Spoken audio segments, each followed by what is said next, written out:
Hi everyone, this is Divya Marumpudi.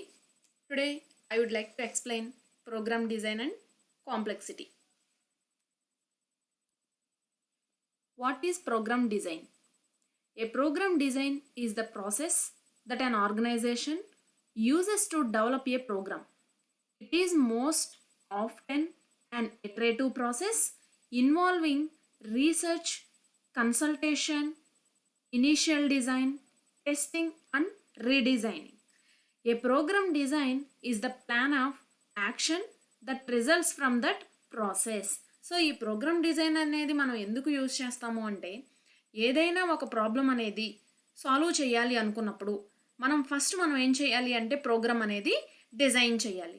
Programme design can be consider as an important phase of the software development life cycle. So ప్రీవియస్గా మీరు software engineering అనేది చూశారు, ఓకేనా. అలాగే ఒక problem అనేది ఒక ప్రాబ్లం అనేది రేజ్ అయినప్పుడు మనం దాన్ని ఎలా సాల్వ్ చేయాలో చెప్పడం కోసం, అలాగే ఎలా డిజైన్ చేయాలో చెప్పడం కోసం మనం ఏం చేస్తాము అంటే ఈ ప్రోగ్రామ్ డిజైన్ అనేది యూజ్ చేస్తాం. It is in this face that the algorithms and data structures to solve A problem.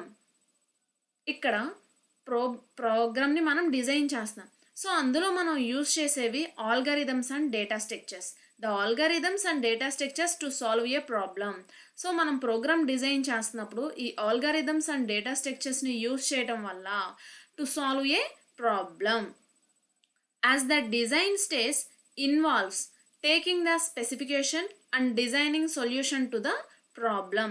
So ఈ డిజైన్ స్టేజ్లో మీరు ఏం చేస్తారు అంటే, సో ప్రాబ్లం అనేది సాల్వ్ చేయాలి కాబట్టి సో ఫస్ట్ మనకి ఏ స్పెసిఫికేషన్స్ అనేవి కావాలి, అలాగే మనం డిజైనింగ్ సొల్యూషన్స్ అనేవి ఫైండ్ అవుట్ చేస్తాం, ఓకేనా. As the design stage involves taking the specification and designing solution to the problem. The strategy adopt while designing should be according to the given specification. So ఇది use చేయటం వల్ల మనకి ఏంటంటే problem అనేది ఎలా design చేయాలి, ఓకేనా, అనే ఒక స్ట్రాటజీ అనేది మనకి తెలుస్తుంది. అంటే ఎలా సాల్వ్ చేయాలి. The people who use the system are not aware of the program design you have adopt. There is a system manual which is a detailed guide to how the design was achieved. So first మనకి ఏంటంటే ఈ problem అనేది ఎలా solve చేయాలి అనే ఒక idea వచ్చింది అనుకోండి. సో స్పెసిఫికేషన్స్ అనేవి ఏంటి అనేది మనకి తెలుస్తుంది. అలాగే మనకు కావాల్సిన రిక్వైర్మెంట్స్ అనేవి ఏంటో ఫస్ట్ ఫైండ్ అవుట్ చేయాలి. In addition, a user manual serves as a reference of the user who are not familiar with the system or missions. So ఎవరైతే మోర్ నాలెడ్జ్ పర్సన్స్ ఉన్నారో వాళ్ళు ఈ ప్రోగ్రామ్ అనేది డిజైన్ చేస్తే problem అనేది ఈజీగా rectify అవుతుంది, ఓకేనా. A large program should be divided into small modules and sub-modules by following one of the two decomposition approaches. So first ఒక ప్రాబ్లం అనేది రేజ్ అయినప్పుడు మనం ఏం చేయాలి అంటే ఆ ప్రాబ్లమ్ని స్మాల్ పార్ట్స్ కింద డివైడ్ చేయాలి. ఆ పార్ట్స్ని మనం ఏమంటాము అంటే మాడ్యూల్స్ అంటాం, ఓకేనా. సో ఎన్ని వేస్లో మనం మాడ్యూల్స్ కింద చేయొచ్చు అంటే 2 వేస్లో. First one top down approach and bottom approach. So ఒక ప్రాబ్లం అనేది స్మాల్ మాడ్యూల్స్ కింద డివైడ్ చేసిన తర్వాత 2 వేస్లో మనం ఏం చేయొచ్చు అంటే ప్రాబ్లమ్ని డీకంపోజ్ చేయొచ్చు. సో ఆ 2 వేస్ ఏంటి అంటే first one top down approach and second one is bottom up approach. So first of all what is algorithm. ఇప్పుడు వరకు ప్రాబ్లమ్స్ అనేవి మనం సాల్వ్ చేయాలి అంటే ఆల్గారిథమ్స్ అనేవి యూజ్ చేయాలి, at the same time data structures అనేవి యూజ్ చేయాలి. ఆల్రెడీ మీరు ప్రీవియస్ క్లాసెస్లో డేటా స్ట్రక్చర్స్ అంటే ఏంటో చూశారు. సో ఇప్పుడు ఆల్గారిథమ్ అంటే ఏంటో చూడండి. The term algorithm refers to the sequence of instructions that must be followed to solve A problem. So ఒక ప్రాబ్లం అనేది రేజ్ అయినప్పుడు మనం దాన్ని స్టెప్ బై స్టెప్ అంటే how to solve the problem by using algorithms. So ఈ algorithms అనేవి first మనం ఎలా ప్రిపేర్ చేసుకుంటాము అంటే స్టెప్ బై స్టెప్ కింద ఒక ప్రాబ్లమ్ని సాల్వ్ చేయాలి అంటే ఆల్గారిథమ్ అనేది రాయాలి. సో ఎలా రాయాలి అంటే step by step. In other words an algorithm is a logical representation of the instruction. So ఒక లాజికల్గా అంటే ఈ స్టెప్ తర్వాత ఈ స్టెప్ అనేది చేయాలి, ఈ స్టెప్ తర్వాత ఈ స్టెప్ అనేది చేయటం వల్ల ప్రాబ్లం అనేది ఈజీగా సాల్వ్ అవుతుంది అనేది మనం చేయాలి. In other words, an algorithm is a logical representation of the instruction which should be executed to perform a meaningful task. ఒక టాస్క్ని ఈజీగా కంప్లీట్ చేయాలి అంటే we can use algorithms. An algorithm has certain characteristics. First one, each instruction should be unique. So మనం రాసే data అనేది ఎలా ఉండాలి అంటే యూనిక్గా ఉండాలి, లైక్ క్లమ్జీనెస్ అనేది లేకుండా. Each instruction should be relative in nature and should not be repeated infinitely. So ఒక ఇన్స్ట్రక్షన్ అనేది మనం నెంబర్ ఆఫ్ వేస్లో రాయకూడదు. ఒక ఇన్స్ట్రక్షన్ అనేది ఒక పర్టికులర్ యూనిక్గా అనేది మనం డేటా అనేది రాయాలి. Repetition of same task should be avoided. So number of steps అనేది అంటే ఒక వర్డ్నే నెంబర్ ఆఫ్ మీనింగ్స్లో అక్కడ రాయకూడదు. Repetition of same task should be avoided. So repetition of steps ఏమన్నా ఉంటే వాటిని మనం అవాయిడ్ చేయాలి. The result should be available to the user after the algorithm terminates. So ఆ రిజల్ట్ అనేది ఒకవేళ ఆల్గరిథం అనేది మనం టెర్మినేట్ చేసినా కానీ ఆ రిజల్ట్ అనేది మనకి ఎలా ఉండాలి అంటే అవైలబుల్గా ఉండాలి, మీన్స్ యూస్ఫుల్గా ఉండాలి. After an algorithm has been designed, it is efficiently must be analyzed.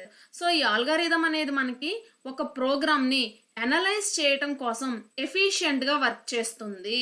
This involves determining whether the algorithm is economically in the use of computer resource. So ఈ ఆల్గరిథమ్ని యూజ్ చేయటం వల్ల సిపియు టైం అనేది save అవుతుంది. At the same time memory allocation కూడా మనకి ఎలా ఉంటుంది అంటే తక్కువగా ఉంటుంది. అంటే రిపిటేషన్ ఆఫ్ స్టెప్స్ అనేది మనం అవాయిడ్ చేస్తాం కాబట్టి మెమరీ స్పేస్లో కూడా మనకి ఎలా ఉంటుంది అంటే ఫ్రీగా ఉంటుంది. ఓకేనా. అలాగే సిపి యొక్క టైం అనేది కూడా మనకి ఎలా ఉంటుంది అంటే తగ్గిస్తుంది, రెడ్యూస్ చేస్తుంది. The term used to refer to the memory required by an algorithm is memory space. So ఇలా ఆల్గరిథమ్ని యూజ్ చేయటం వల్ల మనకి మెమరీ స్పేస్ అనేది కూడా తగ్గుతుంది. ఓకేనా. The importance of efficiency of an algorithm is in the correctness, that is it always produce the correct result. So మనం steps అనేవి కరెక్ట్గా రాసాము అంటే మనకు వచ్చే అంటే ప్రొడ్యూస్ అయ్యే రిజల్ట్ అనేది ఎలా ఉంటుంది అంటే యాక్యురేట్గా ఉంటుంది. And the program complexity which consider both the difficulty of implementing an algorithm with its efficiency. So ఆల్గరిథమ్ని యూజ్ చేయటం వల్ల మనకి కాంప్లెక్సిటీ అనేది కూడా ఎలా ఉంటుంది అంటే తక్కువగా ఉంటుంది. ఓకేనా.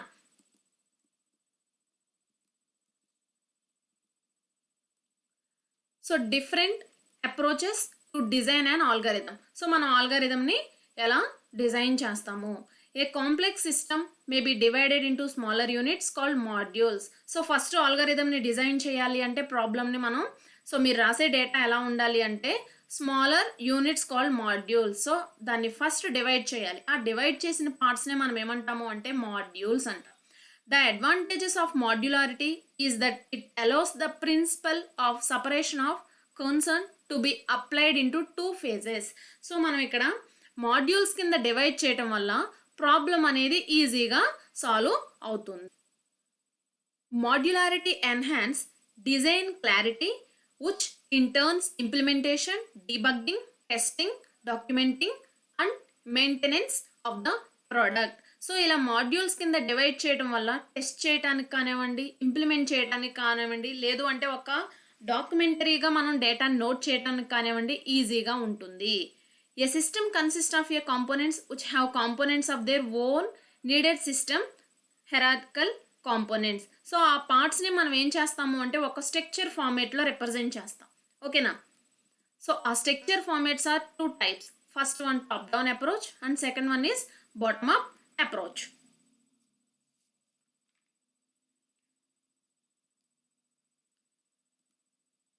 So first one, top down approach. A top down design approach starts by identifying the major components of the system or programs. So first మనం టాప్ డౌన్ అప్రోచ్ ని డిజైన్ చేయాలి అంటే ఫస్ట్ ఆ ప్రాబ్లం అనేది మెన్షన్ చేయాలి. Decomposing them into their lower level components and iterating until the desired level of module complexity is achieved. So first problem రాసిన తర్వాత ఆ ప్రాబ్లమ్ని మీరు ఏం చేస్తారు అంటే పార్ట్స్ కింద డివైడ్ చేస్తారు. ఆ పార్ట్స్ని మళ్ళీ ఎలా డివైడ్ చేస్తారు అంటే సబ్ పార్ట్స్ కింద డివైడ్ చేస్తారు. సో టాప్ డౌన్ అప్రోచ్కి వచ్చేటప్పటికి మనకి మాడ్యూల్స్ అనేవి ఎలా ఉంటాయి అంటే అన్నౌన్గా ఉంటాయి. అంటే నెక్స్ట్ స్టెప్ ఏమొస్తుంది అనేది ప్రీవియస్గానే మనకి తెలీదు. సో టాప్ డౌన్ అప్రోచ్కి వచ్చేటప్పుడు ఫస్ట్ మీరు ఏం చేస్తారు అంటే మెయిన్ ప్రాబ్లం అనేది రాస్తారు. రాసిన తర్వాత ఆ ప్రాబ్లమ్ని సబ్ పార్ట్స్ కింద డివైడ్ చేస్తారు. మళ్ళీ ఆ పార్ట్స్ని ఎలా డివైడ్ చేస్తారు అంటే సబ్ పార్ట్స్ కింద రాస్తారు. ఓకేనా? ఫస్ట్ ట్రీ అని రాస్తారు. ట్రీ రాసిన తర్వాత ఏం చేస్తారు అంటే ట్రీ అనేది ఒక ప్రాబ్లం. దాన్ని ఎలా డివైడ్ చేస్తారు అంటే పార్ట్స్ కింద డివైడ్ చేస్తారు. Banana tree, mango tree, apple tree. So banana ట్రీలోనే మళ్ళీ సబ్ పార్ట్స్, మ్యాంగో ట్రీలోనే మళ్ళీ సబ్ పార్ట్స్, యాపిల్ ట్రీలోనే మళ్ళీ సబ్ పార్ట్స్ కింద రాయడాన్ని ఏమంటారు అంటే టాప్ డౌన్ అప్రోచ్ అంటారు. ఓకేనా?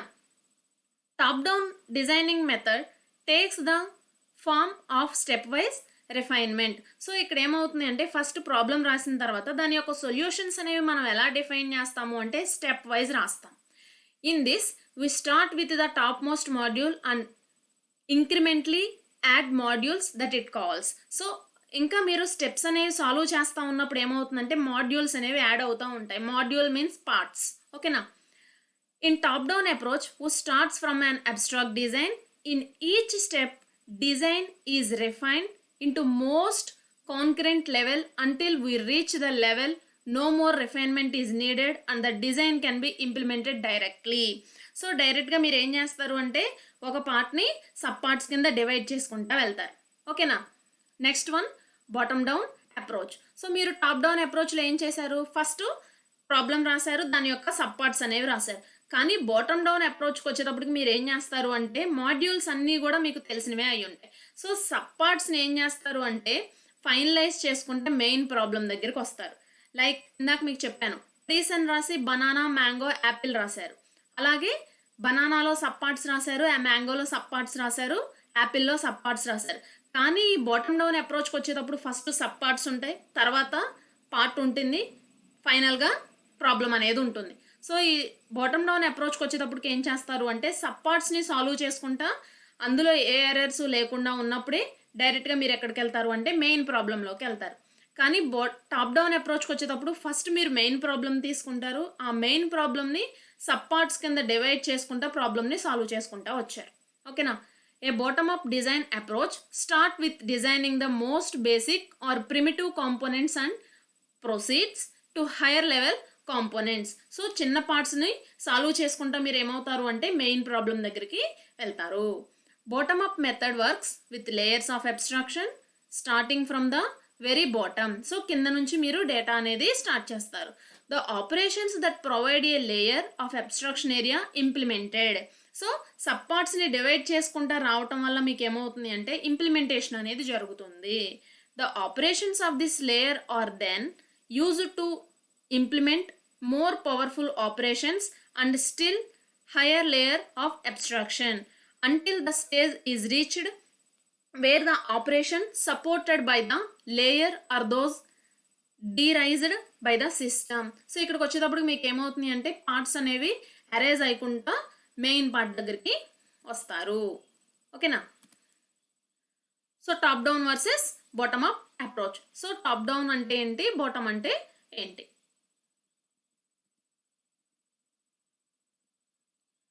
సో ఇక్కడ చూడండి, ఫస్ట్ టాప్ డౌన్ అప్రోచ్కి వచ్చేటప్పటికి మీరు ఏం చేస్తారు అంటే మెయిన్ ప్రాబ్లమ్ని సబ్ పార్ట్స్ కింద డివైడ్ చేసుకుంటా వస్తారు. ఓకేనా? బాటమ్ అప్ అప్రోచ్కి వచ్చేటప్పటికి ఏమవుతుంది అంటే సబ్ పార్ట్స్ని హైడ్ చేసుకుంటా మెయిన్ పార్ట్ దగ్గరికి వస్తారు. Step wise refinement is top down method for decomposing A system from high level specification into more elementary levels. So high level నుంచి మీరు ఏం చేస్తారు అంటే సబ్ లెవెల్స్లో ప్రాబ్లం అనేది సాల్వ్ చేసుకుంటా వస్తారు. In top down approach it has its that the sub modules trend to be analysed in isolation. So ఇక్కడ మెయిన్ ప్రాబ్లం నుంచి సబ్ పార్ట్స్ కింద డివైడ్ చేసి అనలైజ్ చేయడం అనేది జరుగుతుంది. That no emphasis is given on the identification of communication or on reusability of components and little attention is paid to date and more general to information hiding. So ఇక్కడికి వచ్చేటప్పుడు మీకు ఏమవుతుంది అంటే పైన ప్రాబ్లమ్ని సబ్ పార్ట్స్ కింద divide చేయటం వల్ల ఒక ఇన్ఫర్మేషన్ అనేది మీకు తెలుస్తుంది. అలాగే ఇక్కడ ఇన్ఫర్మేషన్ హైడింగ్ అనేది ఉండదు. Bottom up approach follows information hiding. It suggest that we should Bottom up approach follows information hiding. It suggests that we should first recognize what we wish. So మీరు first ఏ ప్రాబ్లమ్ని ఏ పార్ట్ని solve చేయాలి అనుకుంటున్నారో solve చేసిన తర్వాత main పార్ట్లోకి వెళ్తారు. A module then provide an abstract interface to define that modules boundaries as seen from the clients. So ఇక్కడ ఏమవుతుంది అంటే సబ్ పార్ట్స్ని హైడ్ చేసుకుంటా మెయిన్ పార్ట్లోకి వెళ్ళడం జరుగుతుంది.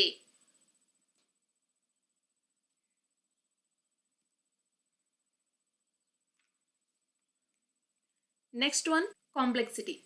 In computer science, the computation complexity or simple complexity of an algorithm is the amount of resource required to run it. Particular focus is given to time and memory requirement. So ఈ complexity అనేది మనం ఎందుకు use చేస్తాము అంటే ఏదైనా ఒక algorithm అనేది design చేసినప్పుడు ఓవరాల్ రిజల్ట్ రావడానికి ఎంత టైం అనేది యూజ్ చేస్తాము, అలాగే ఎంత మెమరీ అలొకేషన్ అనేది జరుగుతుందో చెప్పడం కోసం ఈ కాంప్లెక్సిటీ అనే దాన్ని యూజ్ చేస్తాం. When we talk of complexity in context of computers we call it computational complexity. Computational complexity is a characterization of the time or space requirements for solving a problem for a particular algorithm. So ఒక particular ఆల్గరిథంని మనం use చేస్తున్నాము అంటే ఒక problem సాల్వింగ్కి ఎంత time అనేది మీరు use చేస్తున్నారు particular result రావటం కోసం, at the same time particular space అనేది ఎంత మీరు యూజ్ చేస్తున్నారో చెప్పడం కోసమే ఈ కాంప్లెక్సిటీ అనేదాన్ని యూజ్ చేస్తాం. ఇక్కడ f is r to r అని ఉంది, such that f of n is the largest amount of time needed by the algorithm to solve a problem of size n. ఇక్కడ f of n అంటే n means మీరు ఎంత amount of time అనేది use చేస్తున్నారు, ఓకేనా. So f means complexity function. Okay, this we conclude that the analysis of the program requires two main consideration. First one, time complexity, and second one, space complexity. The time complexity of a program or algorithm is the amount of computed time. So ఈ time complexity అనేది ఏం చెప్తుంది అంటే మీరు కంప్యూటర్ని మీరు ఆల్గరిథంని use చేసి ఒక problem solving అనేది ఎంత టైంలో మీరు ఫినిష్ చేశారో చెప్పడం కోసమే ఈ టైం కాంప్లెక్సిటీ.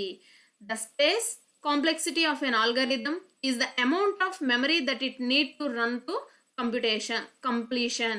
సో ఇక్కడ కంప్లీషన్ అయ్యే టైంకి మీరు ఎంత మెమరీ అనేది యూజ్ చేశారు. First one, time complexity. What is time complexity?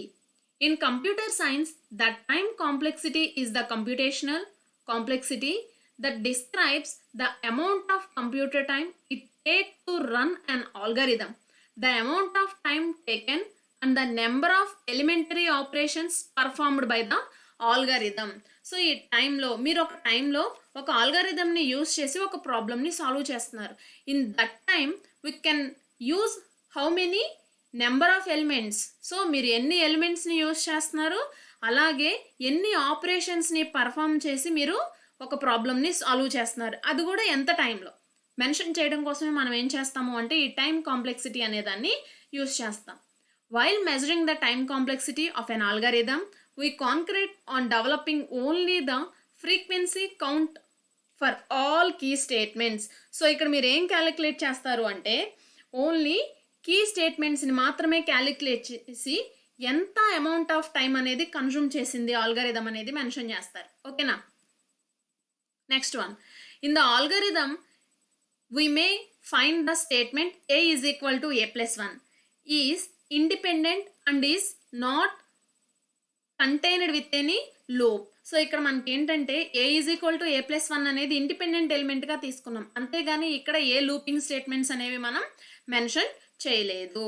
The number of times that shall be executed is 1. So ఇక్కడ ఎగ్జిక్యూషన్ ఆఫ్ టైం ఎంత అంటే 1, ఓకేనా. నెక్స్ట్ వన్, సో ఇక్కడ algorithm A, algorithm B and algorithm C అనే 3 ఆల్గరిథమ్స్ని మనం ఇక్కడ తీసుకున్నాం. ఫస్ట్ ఆల్గరిథంలో a is equal to a plus 1, next B ఆల్గరిథంలో for x is equal to 1 to n. So ఇక్కడ మనం స్టెప్స్ n తీసుకున్నాము అంటే 1 నుంచి n స్టెప్స్ అనేవి తీసుకున్నాం. సో ఇక్కడ లూపింగ్ అనేది జరుగుతుంది, ఎందుకంటే మనం నెంబర్ ఆఫ్ ఎలిమెంట్స్ని ఇంక్లూడ్ చేసాం కాబట్టి. అలాగే ఆల్గరిథం సిలో x అనే వేరియబుల్ తీసుకున్నాం, అలాగే y అనే వేరియబుల్ తీసుకున్నాం. సో వాటి యొక్క స్టెప్స్ ఎక్కడ వరకు జరగాలి అంటే 1 to n. In the second algorithm, the key statement out of 3 statements is the assignment operation a is equal to a plus 1, because this statement is contained within a loop. So ఇక్కడ మీరు B algorithm తీసుకున్నట్లయితే looping అనేది జరిగింది. For x is equal to 1 to n. So అక్కడ మనం n ప్లేస్లో ఎంత అయితే ఇస్తామో అన్ని టైమ్స్ మనకి ఏమవుతుందంటే లూపింగ్ అనేది జరుగుతుంది. ఓకేనా. నెక్స్ట్ థర్డ్ ఆల్గరిథంలో కూడా మనకి ఏం జరిగింది అంటే లూపింగ్ అనేది జరిగింది. ఓకేనా. During the analysis of algorithm